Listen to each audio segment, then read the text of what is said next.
Scatta il semaforo rosso e chiusa la circolazione lungo il ponte Moranti che collega la città di Agrigento con Porto Empedocle.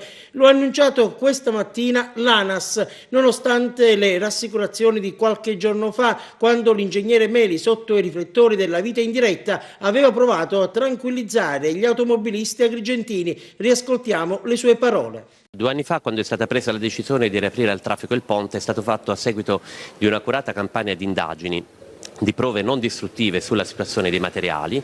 È stata fatta anche una relazione da parte di specialisti strutturali che hanno dato il via libera alla riapertura del traffico, non nelle condizioni di esercizio originale di progetto, ma con limitazioni sia di portata e sia di sagoma. Abbiamo infatti 3 campate nel quale c'è un restringimento, c'è un limite di traffico a 3,5 tonnellate. Nelle condizioni di esercizio, quindi il ponte è aperto in sicurezza. Ma sul fatto che il viadotto sia sicuro, evidentemente l'ANAS non sarà stata sufficientemente convincente neanche agli occhi e alle orecchie della magistratura, tant'è che la Procura della Repubblica di Agrigento ha deciso di avviare un'inchiesta per accertare le condizioni di stabilità del ponte.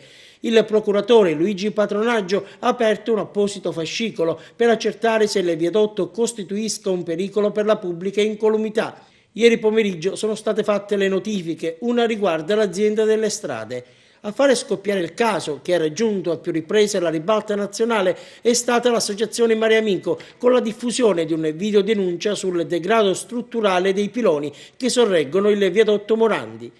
Il ponte venne chiuso circa 2 anni fa e poi riaperto con restrizioni al traffico. Ora la nuova chiusura, così come aveva invocato questa mattina anche il sindaco di Agrigento.